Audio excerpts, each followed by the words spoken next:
He won Houston their only 2 professional football championships. Let's go. For now. CJ Stroud next. Can you guess in 1961, Joe, how many touchdowns George Blanda threw? 14-game season. 10?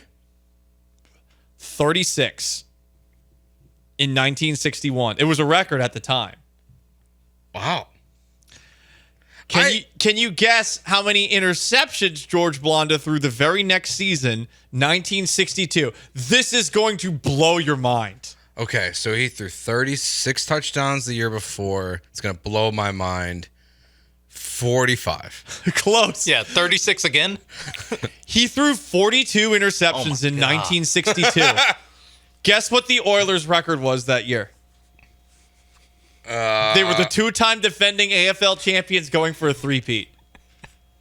7-7? 11-3. It was their best record of the 3 years. I was thinking like 1-13.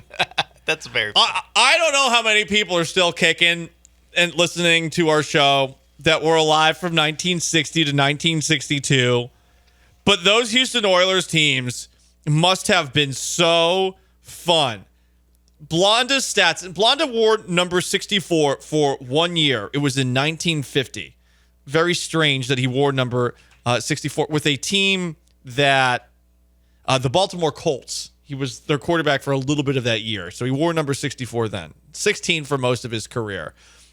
But Blanda's stats in 1960, he threw for, doing a little math here, 24 touchdowns and 22 interceptions, 2,413 yards. 61, 36 touchdowns, 22 interceptions, 3,330 yards. Oh, and by the way, Blanda also was a kicker.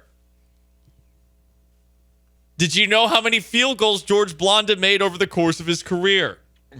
That's a tough number to guess. 335. He had a career rate of 52%, which is not great, but consider they were all toe balling it back then. Yeah, that's probably a pretty good percentage, I would guess, for what they were doing. Era adjusted. That's pretty good. No one has thrown more touchdowns and kicked more field goals combined than George Blanda. No one has scored more points in NFL history, if you count touchdown passes as points scored, than George Blanda. And only one person has thrown more interceptions than George Blanda, Brett Favre. Man.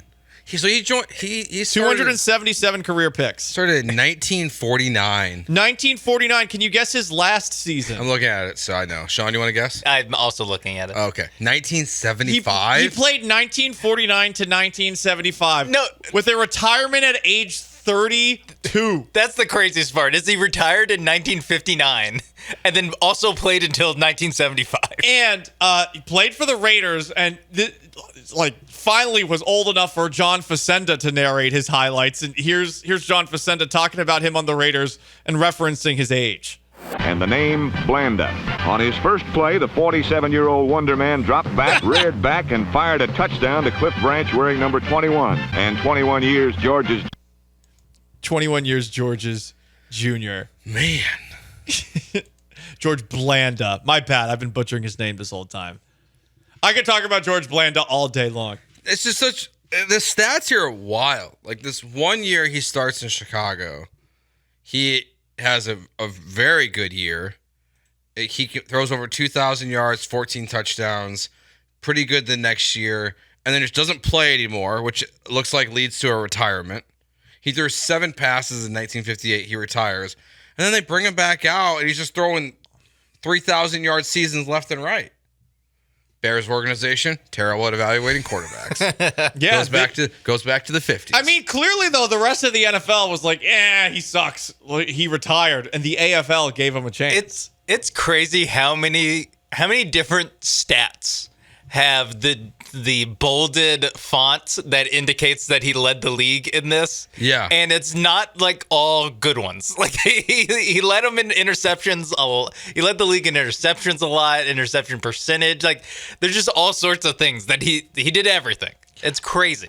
I'm going to list another number 64 who also played quarterback for a little bit of time. Not very long. Y.A. Tittle. What a name. Is it title or tittle? Honestly, now I'm I self-conscious. think I've heard it as Tittle. Okay. I don't care what it is. It's Tittle now.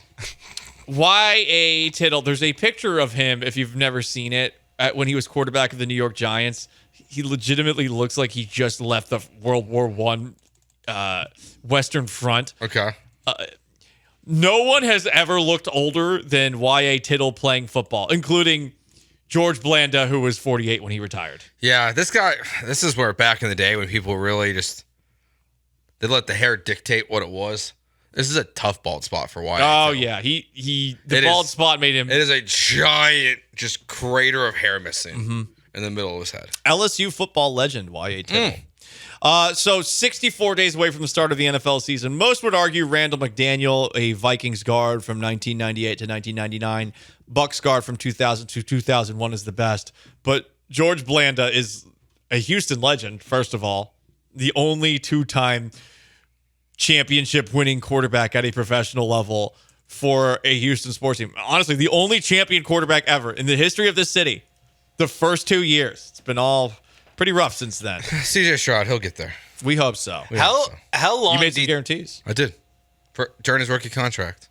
How long do you think it'll take CJ Stroud to throw 42 career interceptions, which is something George Blanda did in 1 year? I'm going to guess 6 seasons. He threw, 7 last year? Yeah. I can double check, but it was low. It was single digits. 5 to 6 years. Yeah, I was going to say 4 to 5. Interceptions just don't happen as much these days in the NFL. Back then, it's crazy. Like Joe Namath also, I think, had more career interceptions than touchdown passes. CJ Stroud threw 5 last year. 5? That's a rookie. Yeah. Okay, 5 years. 5 or 6 years. I'm with Paul. It's gonna be a while. Blake Cashman used to be a Houston Texan. Now he's a Minnesota Viking, and I feel bad for him. Why? Because I read this quote. Blake Cashman, this is the Pro Football Talk write-up. Blake Cashman has seen his fair share of quarterbacks since entering the league in 2019. With Minnesota selecting J.J. McCarthy in the first round, Cashman got a positive first impression during the offseason program. With Jim Rome this week, he said, he's a leader, he's eager to learn, blah, blah, blah, blah, blah, blah. I didn't know much about his game. I knew he was good at Michigan. He's got a great long ball, and even those tight windows, he can zip the ball past the linebacker or safety's head and squeeze it in those tight windows. And that's very promising to see. I feel bad for Blake Cashman. He's about to learn. He's about to learn that he's not playing with C.J. Stroud anymore. Yeah. And he's talking up J.J. McCarthy during the offseason. He doesn't know now. Especially when J.J. won't even be the starter Right away. It might be Sam Darnold. I think they'll start Darnold right away, I think. Yeah. So, yeah, him and Grenard, good luck in Minnesota. Probably not going to win a lot of football games. No, I don't think so. I would imagine. One last league update. Pretty slow day. 49ers safety and Houston Texans legend safety Tashawn Gibson. Remember him? Mm-hmm. They signed him in 2019, and he was the Travis Kelce stopper. And also, I guess, the Rob Gronkowski stopper. Mm-hmm. Didn't go super well. No, he only was here for a year. He got suspended 6 games. So there you go. It's always not, I don't know if it's funny is the right word, but ironic when these guys are just street free agents and they still get busted for using. Well, he's on the Niners now. Is he? Okay, because everything yesterday said he was a free agent. Okay, well, maybe he's a 49ers free agent. Yeah. I honestly, whatever the case, he's a Texans legend. Texans legend. Texans swarm.